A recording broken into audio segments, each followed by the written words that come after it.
The reason why we're here is because we have a professional skateboarder, stuntman, New York Times best-selling author, and a prominent actor from MTV's Jackass. And his name is Brandon Novak. And he's going to talk to us about his struggles with addiction and how this untreatable jackass got sober. He's going to tell you all about his story. It's quite a rough one, but hey, that's what we need to hear. We need to have this conversation. So get your questions ready, ears open, open heart, open mind, and let's do this thing. Hummer, and he's got well-rounded skills.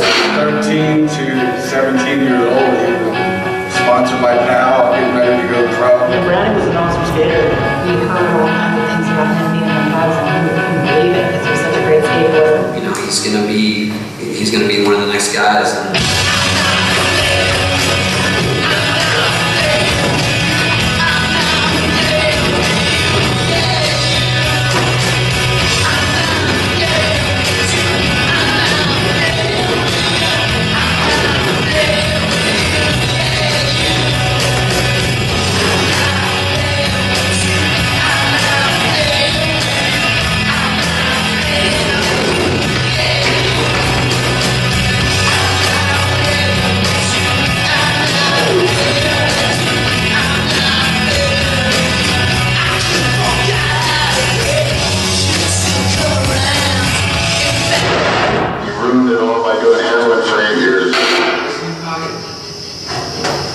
Dude, I got it. I mean, you just got one of my fucking shady yeah.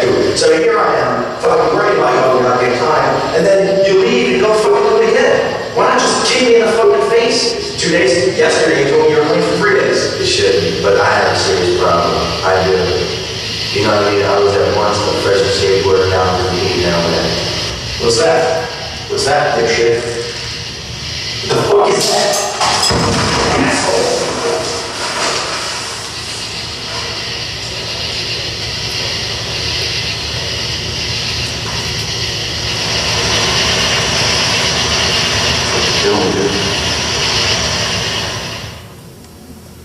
through the years, various rumors and sightings and things, and it didn't sound like he was doing very well. His thing being heroin made him a little gnarlier.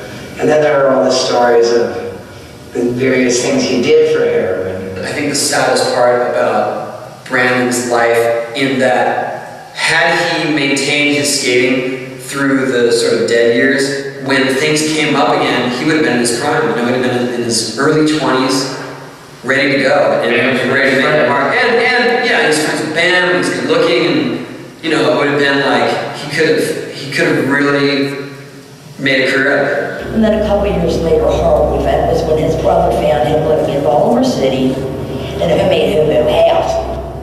That was heart-wrenching. And what did you do? As a matter of fact, I went and bought 2 cemetery plots, one for me and one for Brandon, because I said, you know, who else is going to bury Brandon but me? I just pray, I tell him, Brandon, please, I'm not going to get younger. Please straighten your life out before I go so that I can go gently into the good night. I travel all over the nation and the world for that matter. In every state or city I go to, a mother will come up to me, a father will come up to me, a person in recovery, a person not in recovery, and they'll say, this state is the worst state. It is the heroin capital.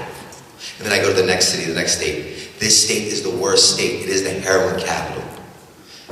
And I say that to say not one of these states says, you know what, Novak? It's all right. It's pretty good. The reality is, this is no longer an epidemic, it's a pandemic. 152 people today will die as a direct result of an opioid overdose in the nation. 1 out of 7 people will be affected. It's worse than the HIV breakout. It's worse than drunk driving. And the reality is that it's 100% preventable. This thing is preventable. And the reality is I travel over and they say, what's the answer? What's the answer? What's the answer? If I had the answer, I would bottle it up and be a billionaire a billion times over. Unfortunately, there is no answer. So where that brings me to is a lot of trial and error. A lot of trial and error. And I'm a firm believer of, I don't know what works, but I know lip service alone does not work. Right? So if it takes safe injection sites, if it takes needle exchange programs, I don't know. But I know that what's going on now is not working. You know? But what happened for me is people loved me when I didn't love myself. People showed up for me when I didn't show up for myself. People prayed for me when I didn't pray for myself. And you'll hear in my story, I was that addict, that alcoholic that was deemed unhelpable or unfixable. My mother had bought me a plot. People had taken life insurance policies out on me. And I was on life support for 7 days. My mother at the end went to God with one simple prayer. And that prayer consisted of, God, please cure him, or kill me because I can't take it anymore.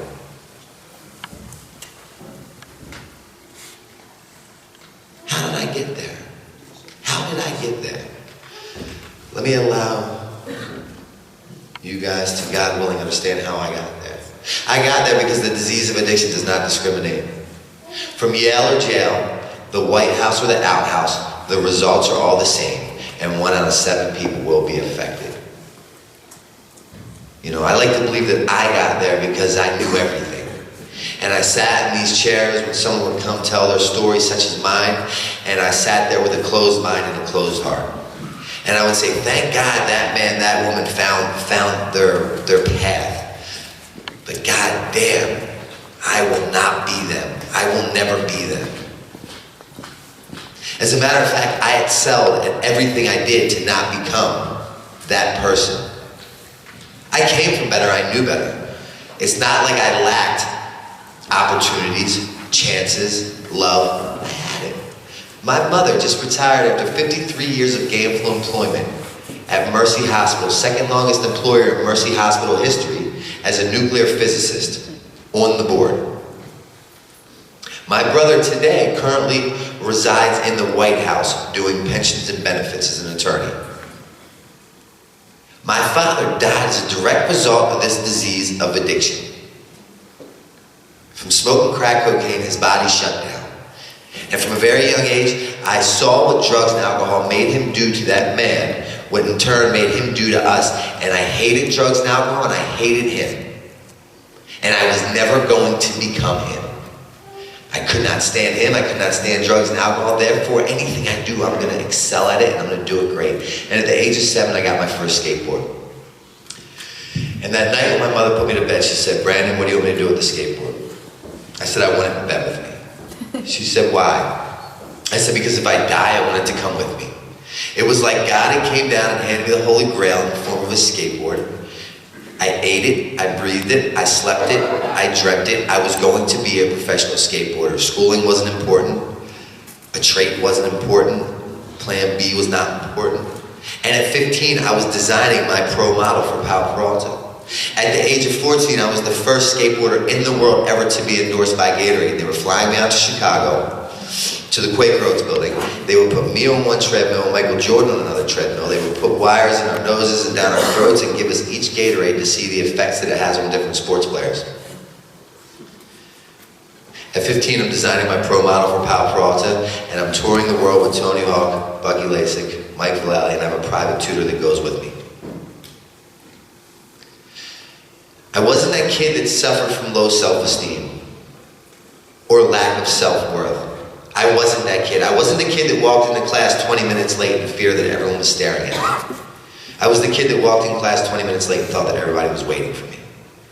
Right? And the reason why I'm telling you this is because I'm trying to impress upon you how powerful this disease that I possess is. Right? I'm trying to paint a picture for you people to clearly understand that I didn't sit in those chairs and put my hand up and say, you know what? You know what will be a great idea? Is that by the time that I'm 35, I want to be a homeless heroin addict that lives on the streets of Baltimore City, who spends half of his day on the corner of Eastern Avenue and Patterson Park selling his body for $40 to anybody that will buy. That's not what I said when I sat in these seats and I listened to somebody such as myself share their cautionary tale. But I'm one of the rare few that can actually stand up here and share this tale with you because statistics state, theoretical evidence dictates that I am to be high or dead right now. That's the cold hard numbers of all those mathematicians that like print out the data of what's going on in this war. And the fact that I'm not high or dead right now is A, miraculous, equaling miracle, and B, it defies logic. But God has granted me this gift of sobriety. And it's time for me to honor this gift and not just when it's convenient to me. So if it entails me jumping on a plane and coming out to the middle of nowhere in New Hampshire to sit here and like share a message of sobriety and freedom from active addiction, by all means. I can tell you the truth, I could be anywhere in the world right now, literally. And there's no place that I'd rather be than right here doing what I'm doing. Because my sponsor told me, if I prepare to stay sober, plan on continuously being divinely inconvenienced. And they told me in treatment, change your perception, change your world.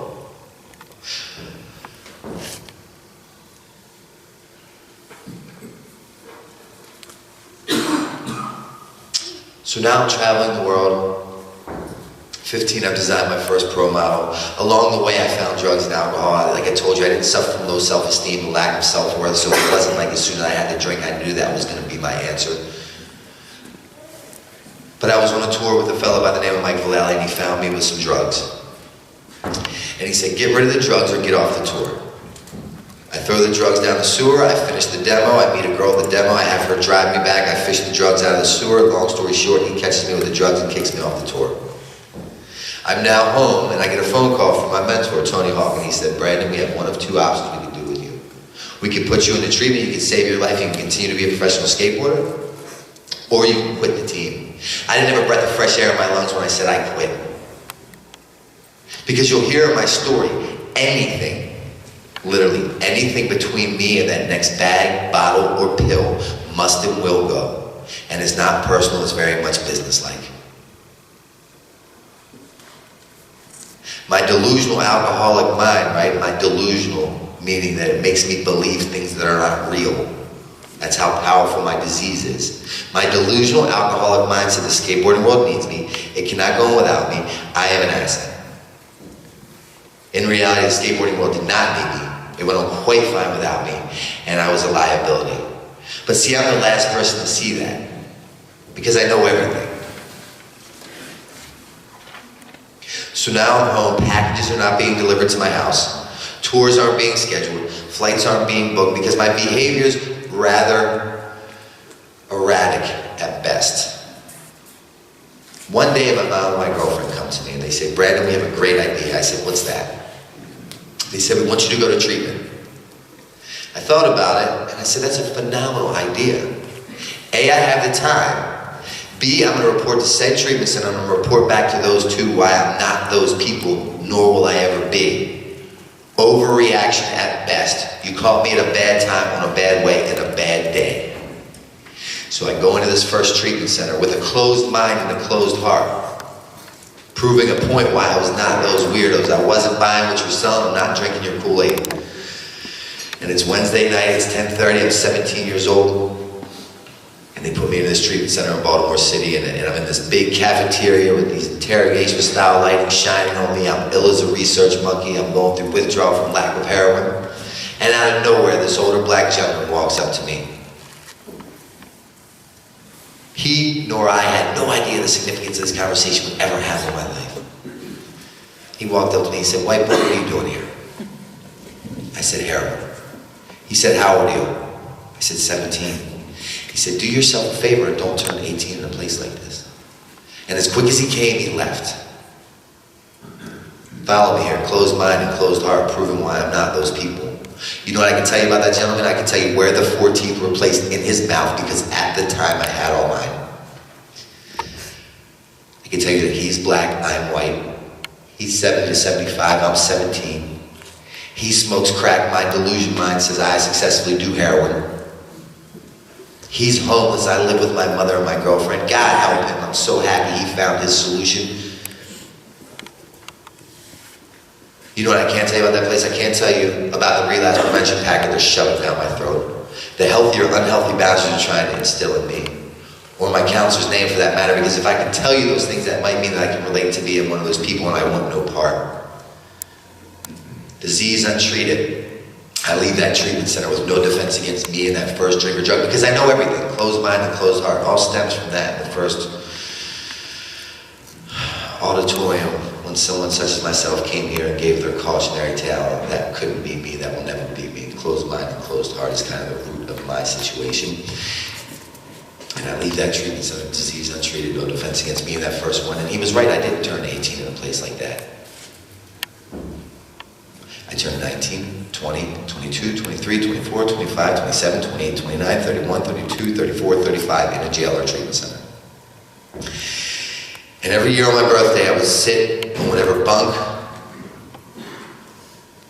in whatever cell, of whatever jail I happened to be in, or whatever bed, or whatever treatment center I happened to be in, and think back to that older gentleman and say, maybe if me, myself, Brandon Novak, would have listened to him with an open heart and an open mind, I would not continuously find myself in these situations month after month, year after year, meaning that it was fully self-induced. I had now created or painted this picture for which I live in.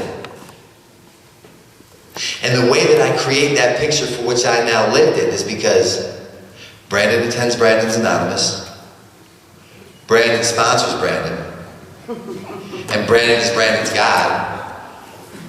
And then for the life of me, how am I back in the corner of Eastern Avenue or Patterson Park doing whatever it takes for $40? At a very young age, my mother told me, show me who you walk with and I'll tell you who you are. And that kind of carried over into the rest of my career, where I thought that social acceptability equaled personal recovery. And really what I know now that I didn't know then is I was trying to fill this internal void with the external solution. So if the home was big enough, the account was high enough, the woman was pretty enough, and the car was new enough, and you told me those things, that must mean that I'm doing well. So now I gotta do something up to build the outside up to hopefully coincide with the inside. And I trip and I fall into those movies, Jackass, and those TV shows, Viva La Bam.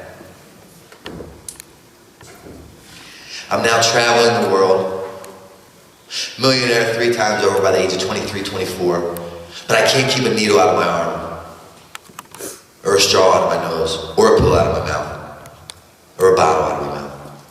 And I keep going to these meetings and you people tell me that my life is unmanageable, and I believe that my life is unmanageable.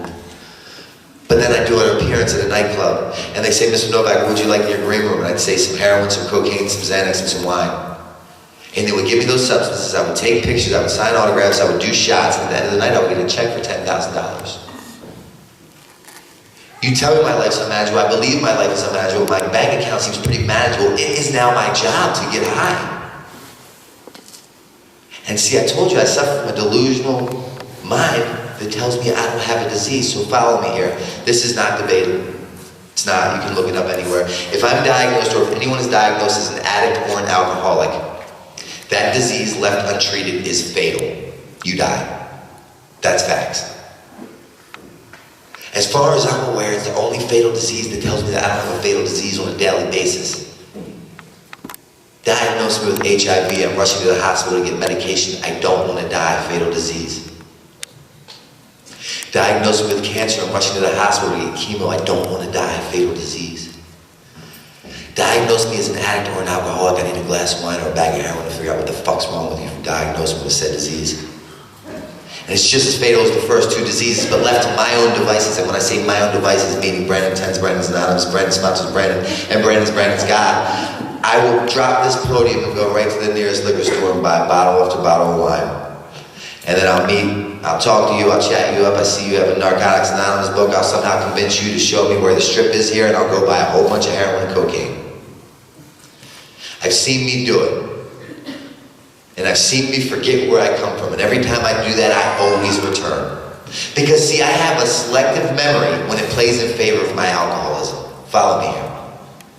I can tell you, about 6 years back, on Halloween night, I went out with my then fiance to Ram's Head Pub. It was snowing. And I had 2 glasses of wine and I was at home in bed by 9 p.m. I can tell you what bar stool I sat on. I can tell you the barkeep's name. I can tell you the music that was playing on the jukebox. I can tell you just like I'm holding this microphone, like it just happened. Why? Because that plays in favor of my alcoholism. It says that I can control it because once in basically 20 years, I was able to do what I set out to do. Go have 2 glasses of wine and go home and be in bed by 9 p.m. Oddly enough, my disease allows me to block out. Being medevac to 4 different hospitals in 4 different states with 4 different overdoses. Being in 13 inpatient treatment centers, losing count of outpatients and detoxes, my mother buying me a plot, people taking life insurance policies out of me, being on life support for 7 days. My disease doesn't want me to remember that because, whoa, maybe that allows me to see that I can do this. But I have that disease. It tells me I don't have a disease. And left to my own devices, meaning that I try to do this thing alone, I will believe that disease. So now, just like that skateboarding world, in this Jackass world, flights are no longer being booked. Tours aren't being scheduled. Paychecks are being diverted to my ex-fiance. Because they say, if we book him the flight, will he show up? Let's say we book him the flight and he shows up, what condition will he be in? Let's say we book him the flight and he shows up. It's the same thing that's going to happen last time where we have to kick the bathroom door down at Paramount Studios and find him dead on the ground with a needle in his arm. My delusional alcoholic mind says the Jackass world needs me. It cannot go on without me. I am an asset. In reality, the Jackass world did not need me. It went on quite fine without me. And I'm a liability, but I'm the last person to see that because I know everything. Closed mind and a closed heart.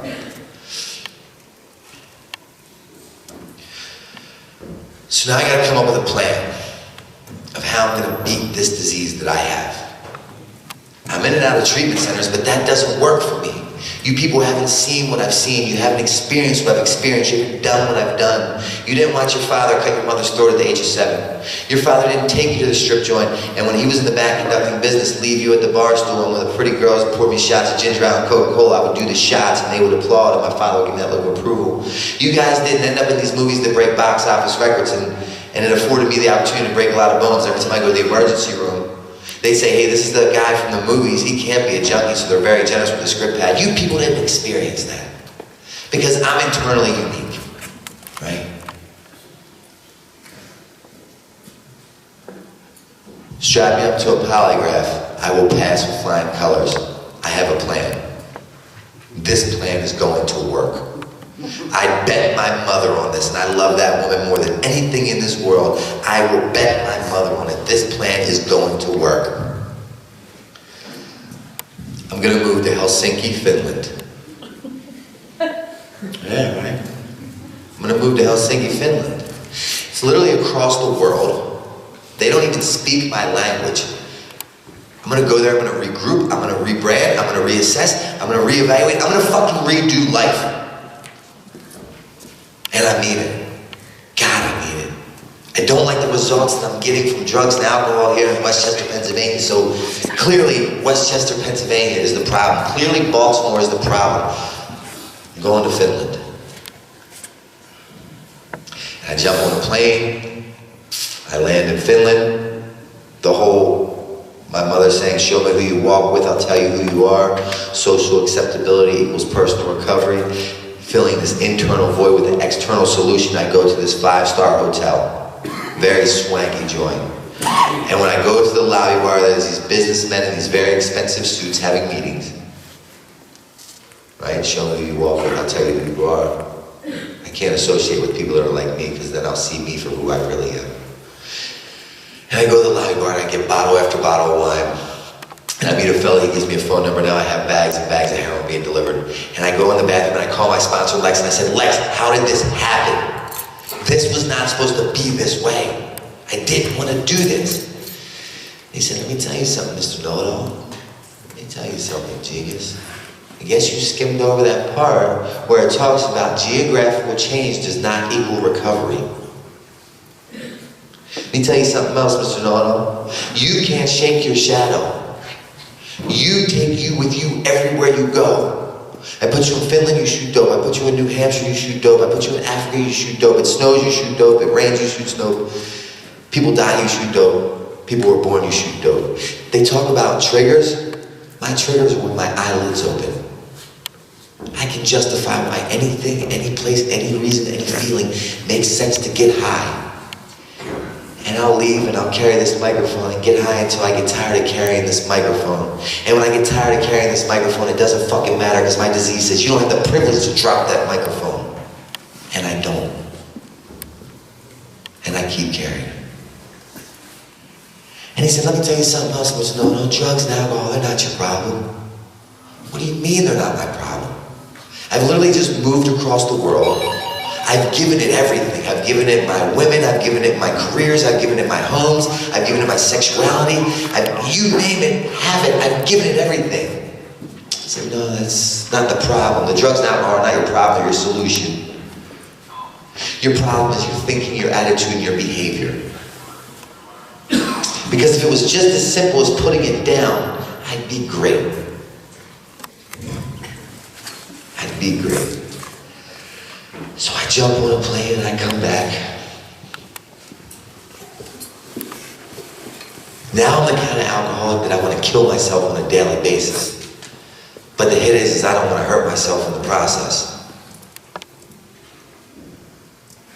Strap me up to that polygraph. I passed. Tomorrow is going to be different.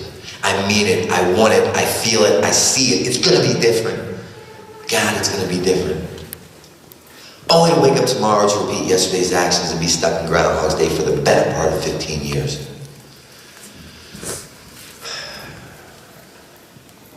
So I gotta come up with a new plan. How did I get here? My mother's a nuclear physicist. My brother's an attorney in the White House. First skateboarder ever to be endorsed by Gatorade. Travel the world with Tony Hawk, private tutor that goes with. Been in movies that break box office records. A millionaire a few times over between the ages of 23 and 24. Have did things in life that people equate to success or happiness and some even dream of doing. Lived with that cautionary tale, swore I would never become my father. Hated him, hated what drugs and alcohol made him do to us. I am going to excel because I hate drugs. My mother's bought me a plot. People have taken life insurance policies out on me. My mother did an interview, and this is common knowledge, you can look it up on the internet. And she said, I used to pray not to get that phone call. I used to pray not to get that phone call. To at the end, praying to get that phone call. Just to have a peace of mind. The woman I love more than anything in this world is now praying to get that phone call just so she can breathe easy. It's not like I'm a fool by any means. I come from better, I know better, so now social acceptability, personal recovery, internal void, external solution. I gotta build the outside up to hopefully correlate with the inside. I decide I'm gonna write a book. I have no high school diploma. I have no GED. I was not kindly asked to leave school due to drugs and alcohol, go figure. But I decided I'm gonna write a book. Later on, after the book gets published, I end up in prison, and I get my GED in prison. And the reason why I got it was because A, I had the time, and B, if you passed the GED in the joint, you got a pizza party that was supplied by Domino's. So I don't know about anybody else, but that's kind of a no-brainer when you're in prison. But here's the hit. I passed that GED like I was a Harvard graduate. I aced that thing. And the reason why I aced it is because it was my idea. Right? It was my idea. So I excelled at a rapid pace. But because I know everything, as soon as you tell me what I need to do, I tell you why you need to fuck off because I know. If it was my idea, I would have excelled at a rapid pace and been a billboard for any treatment center, been a billboard for any Alcoholics Anonymous, Narcotics Anonymous program, any doctor's office, any psychiatrist's office. But no, I didn't come up with it, you did. So I'm gonna show you by shooting dope in my arm. Because I know. So I write this book. The book gets published. I'm now a published author. I'm now a published author who has written an autobiography addiction memoir. So now I'm a published author who has written an autobiography addiction memoir, and the book becomes a New York Times top 10 seller. And I did this all while getting high. All while getting high. All of a sudden I'm receiving hundreds of thousands of pieces of mail from all over the world. People like you saying, Novak, I read your book, I didn't want my story to get as bad as yours, I have 30 days. People like you saying, I read your book, I understand when my son picks the needle over coming to have dinner with me on the weekends. It's not because I was a bad mother, it's because he suffers from the disease of addiction. My delusional alcoholic mindset, I just wrote the big book of Alcoholics Anonymous, or the basic text of Narcotics Anonymous. For those of you who don't understand what that is, that's like the Bible for people in recovery. It's our guide to life, right? The night of my book release in New York City at Times Square, my literary agent's there, my publisher's there, my manager's there, all these very well-to-do people in the scholarly world. I don't have any heroin that day. My people wouldn't give any money to get any heroin that day, because what I didn't know then that I understand now is it would not be a good look, me sitting at a Barnes & Noble signing these books that are written on addiction as I fall asleep due to heroin. But I have a buddy with me from Baltimore, and he doesn't feel good either. And all of a sudden they're wheeling my books in on these big dollies, in these boxes, and me and my buddy, we take one look at each other, we don't say a word, but we have a complete sentence with each other, that language of the heart. And I stand up, he stands up in a unified precision, he walks over to my books, I walk over, I grab 2 boxes, he grabs 2 boxes, we run out of the Barnes & Noble right to the Amtrak train station, and we jump on the next train going back to Baltimore. And I autograph and sign it to 2 different stores. I'm now stealing my own autobiography addiction memoir books from my release at Barnes & Noble's to take back to Baltimore to sell and buy more heroin. Because I have that disease that tells me I don't have a disease. And do you think my disease would understand if I say, hey, not right now, I got a book signing to do? That's funny. That's a joke.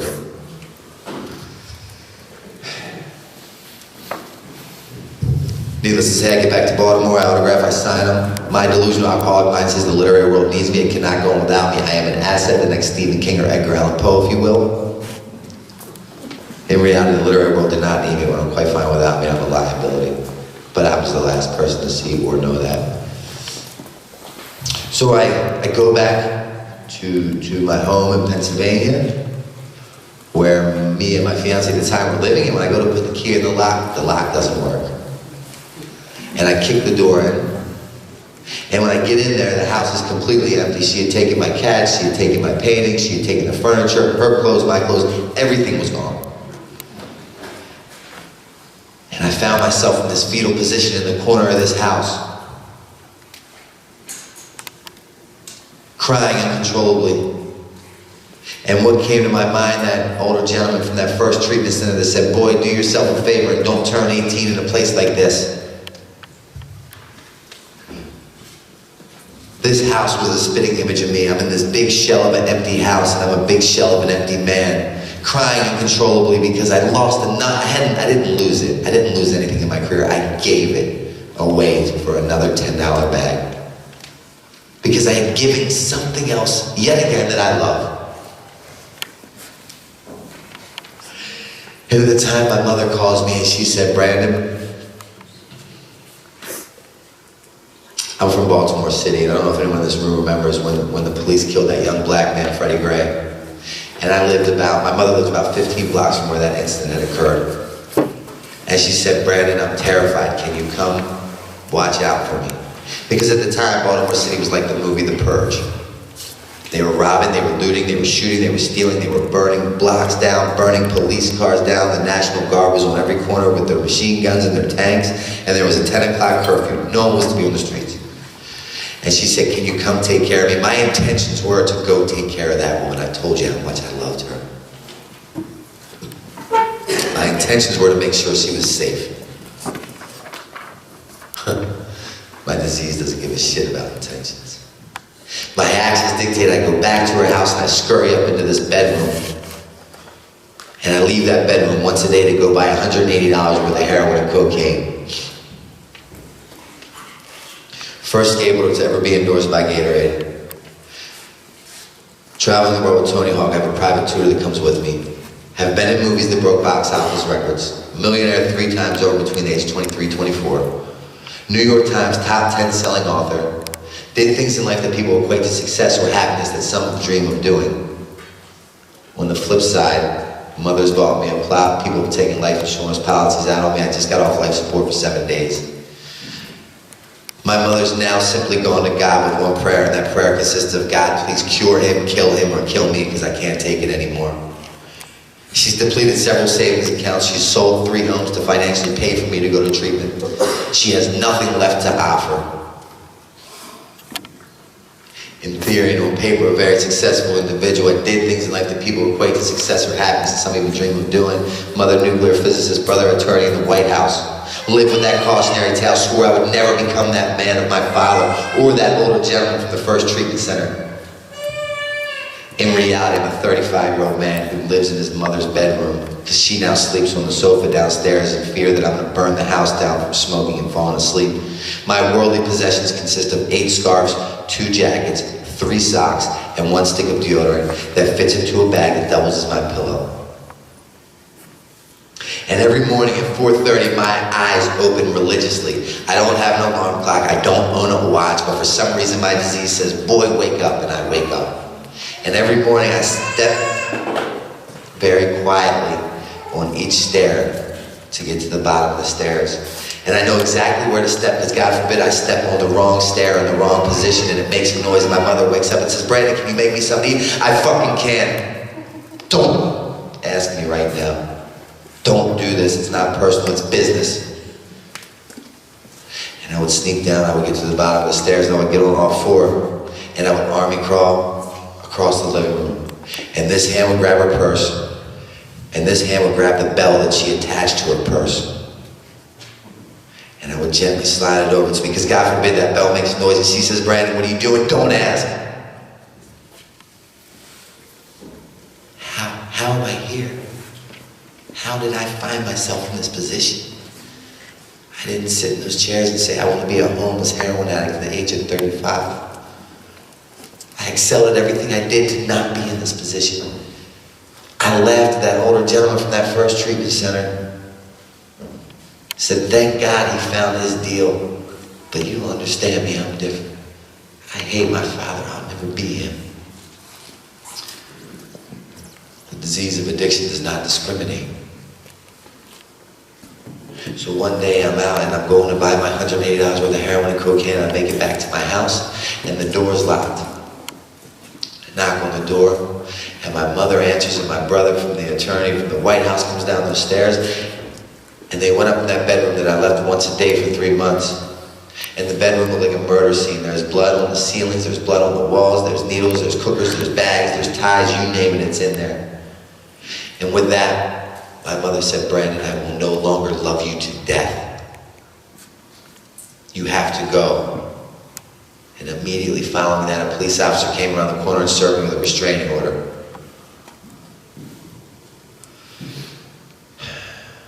First skateboarder to be endorsed by Gatorade, traveled the world with Tony Hawk, New York Times top 10 selling author, been in movies that break box office records, New York Fit, my mother's a nuclear physicist, my brother's an attorney in the White House. In theory, on paper, I'm a successful individual now. In reality, I'm a 35-year-old man walking the streets of Baltimore. My mother just served me the restraining order. My worldly possessions consist of 8 scarves, 2 jackets, 3 socks, 1 stick of deodorant, and 4 cigarette butts that I dug out of a receptacle. How did I get here? How did I get here? I got here because I have a disease that tells me I don't have a disease. And I thought that I could do this on my own without the help of anybody else because I know everything. Because I sat there with a closed mind and closed heart and said, that will never become me. I came from better, I know better. I'm walking up the street. My friends have left the country. That's a whole other story that I don't have time to get into right now. They went to Australia. I was supposed to go with them. They kicked me off the tour. That's why I'm back in Baltimore. My mother serves me the restraining orders. I have nowhere to go. And I'm walking up the streets and I go to this abandoned house, this shooting gallery where you go and you get high. And I'm sitting in the shooting gallery and my phone goes off and it's this woman.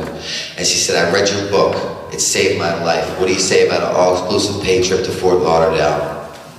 I said, that's great. I need some heroin, some cocaine, some Xanax, and some wine. She says, no problem. That's red flag number 1. My book saved her life, but she's going to give me substances that kill mine, but I don't care because I don't want my life. I do a little bit more research. I realize she lives in a hotel. That's not a good look either. I do a little bit more research. I realize she's a lady of the night or a dancer, which I have no problem with because I've seen me become both of those things for $10. She has 2 requirements that I must fulfill when I touch down in Fort Lauderdale. Mind you, she's paying for everything. Airfare, food, drugs. When I get to Fort Lauderdale, she wants to party. She wants to make love, for lack of better words. And when I do heroin, I do neither. I sleep. And I know I'm going to wear my welcome out really quick, and I don't want to learn homelessness in Fort Lauderdale. It's hot, it's sandy, I don't know the hustles. And I'm forgetting to mention that I am to see my probation officer tomorrow morning at 8:30 a.m. in Westchester, Pennsylvania. Right? I'm supposed to be in Pennsylvania. I'm not supposed to leave the state of Pennsylvania. I'm supposed to be clean and sober. I'm supposed to be in her office at 8:30 a.m. and I'm supposed to produce a clean urine. I'm in Baltimore City. I have a needle hanging out of my arm. I'm about to board this flight to catch a red eye to Fort Lauderdale, and if I were to piss into a cup, it would light up like a Christmas tree. I have that disease. It tells me I don't have a disease. It makes me believe things that are not believable. My disease says, don't worry, catch a red eye to Fort Lauderdale, and you'll be able to make it back by 8:30 to Westchester, Pennsylvania, and give her a clean urine. And I believe it. I believe it so much so that I get dressed as if this is going to happen. So I put these slacks on, I put this button-up shirt on, and I put these nice, at one point in time, Brooks Brothers shoes, but I've lost a shoestring along the way because I gotta look good tomorrow morning for when I see this PO. I really believe that I'm going to do this. But before I get on this flight out of Baltimore, I got to go get a few things from the boys because I can't be sick on the flight. At the time, I don't wear underwear because, like, my life is consumed by getting and using and finding ways and means to get more. That's what my life consists of. I don't wash underwear. I don't find imaginary drawers in alleys of Baltimore to put them in and take care of. I get high. So when I go to get the things from the boys, they see fit to rob me as opposed to serve me. And when they rob me, they rip my front and my back pockets completely out. Now my front and my back are completely exposed. They rip my shirt open. The only button that stays buttoned is this very top button. I got these shoes on one shoestring. I'm roaming the streets of East Baltimore looking like a gay East LA cholo gangbanger at this point. That didn't work out as planned. I don't want to go to Fort Lauderdale, but I have a disease that tells me I got to get on this plane. I don't have the option to not get on this plane. I know it's going to end really bad if I get on this plane and go to Fort Lauderdale. I don't want to do it. I don't want to do it. God, I don't want to do it. I remember like it was right in front of my face. And I get to the airport. And when I get up to the ticket counter line, the woman takes one look at me. She says, Mr. Novak, are you under the influence of anything? I say no. She says, I believe you are. You will not fly for 72 hours. Not like the next flight or tomorrow morning, 3 days. My delusional alcoholic mind said, I bet her son or daughter has an issue with drugs or alcohol. She's blaming her kid's disease on me. How dare this woman piss on my parade? In reality, nobody dressed the way I was dressed would be allowed to walk outside, let alone board a flight. 2 things I've learned in my career: I will never win an argument with a judge or a TSA airport security agent. What they say goes. I told you I didn't want to get on that flight. My heart was beating like I just shot 10 kilos of cocaine. I did not want to get on that flight, but I don't know how to not get on the flight because my disease says get on the flight. What happened, this guy dressed up in the form of a TSA airport security agent did for me what I could not do for myself. I get out of line. I call that same sponsor, Lex, that I called from Finland. I said, Lex, I'm stranded at the airport. I want to kill myself. He said, no, you're going to get on a train. You're going to come back to Philly. We're going to pick you up. Memorial Day 2015. A series of events take place. They pick me up. They take me to see my PO. My PO grants me one more opportunity to go to treatment. And I go to the same treatment that I had been to 4 previous times. This is now number 13. The 4 previous times, the interaction went like this. I would go and she'd say, okay, Mr. Novak, your insurance covers 90 days. And I'd say, in theory, that sounds great, but in reality, I'm more like a 45-day kind of fellow. I have this woman to see, this job to fulfill, and this state to go to, and she'd laugh at me each and every time and say, sweetheart, you have no idea. Anything and everything that you put in front of your recovery does not or will not matter because you will lose it. And I said, I guess you didn't see my resume. New York Times top 10 seller, written a book on addiction, been in movies that break box office records, first skateboarder to be endorsed by Gatorade, travel home with Tony Hawk, millionaire 3 times over, mother nuclear physicist, brother an attorney in the White House, father was a drug addict. I hate him, I hate drugs, I'll never become them. Ignorance is bliss, but when I know him to be held accountable, and I remember her sitting in that chair telling me the same thing. And now when I walk in at 35 years old, my worldly possessions consisting of 8 scarves, 2 jackets, 3 socks, 1 stick of deodorant, I've been demoralized in just such a fashion by drugs and alcohol. I've been beaten into a state of reasonableness, where I'm at a point in my life, I'm so low that the curve looks like a skyscraper. I'm horrible at suicide because I keep waking up. And I go in there and she says, Mr. Novak, your insurance covers 90. And when she gave me that offer, I couldn't come back with a counter offer because if I said no, that entailed an explanation. All I could do was shake my head yes. I was literally beaten speechless by the disease of addiction. She said, you're in no condition to do your intake. Get up to detox. I'll see you in 4 days. I get up to detox. There's this 19-year-old tech working. And he said, oh, Mr. Novak, you're back. I said, aren't you a fucking genius? And he said, your clothes are not rehab-oriented. You need some underwear, you need some sweatpants, you need some slides, you need some socks. And the fact of the matter was, I never prayed for such simple articles of clothing so bad in my life. But my disease didn't allow me to own underwear, sweatpants, slides. It said, you get me when I call. He said, come downstairs to the donations room of this Catholic Charities Rehab. New York Times top 10 seller, first skateboarder endorsed by Gatorade, travel world with Tony Hawk, mother nuclear physicist, been in movies that break box office records, millionaire a few times over, brother attorney in the White House. In theory, no paper, I'm a successful individual. I did things in life that people equate to success or happiness and some even dream of doing. I am now a 35-year-old man standing in the basement of the Catholic Charities Rehab, praying to God that this 19-year-old kid finds me a pair of 2nd, 3rd, 5th, 10th hand pair of used underwear. How did I get here? I am that guy from the first treatment center. If I would have just listened with an open heart and an open mind and not compared out, I probably would not be here. I'm praying to God he finds a pair of 10th hand pair of underwear, but he doesn't. He finds a pair of women's size 40 sweatpants with no drawstring. Finds a woman's tank top, and he finds a pair of size 13 Jesus sandals. I don't know how alert or attentive anybody in this room is, but I'm not a woman and I don't wear a size 13. Right? But what had happened is God showed up in the basement of that Catholic Charities Rehab, that gift of desperation.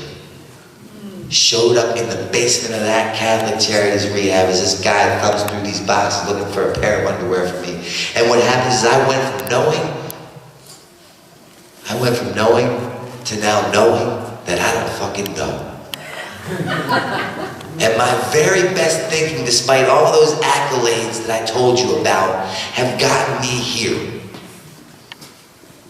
And with that gift of desperation, that God moment, came this side of willingness like I've never experienced.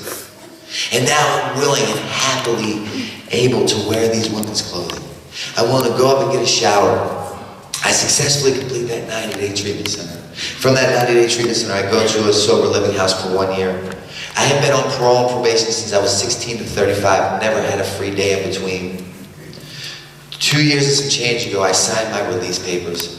I'm literally a free man that can go anywhere with anybody whenever I want. I decided I wanted to get my 2-year medallion abroad, and I flew out to Paris to pick it up. I no longer live in that self-induced 4-block radius of a prison that costs me $10 to get out of on a daily basis.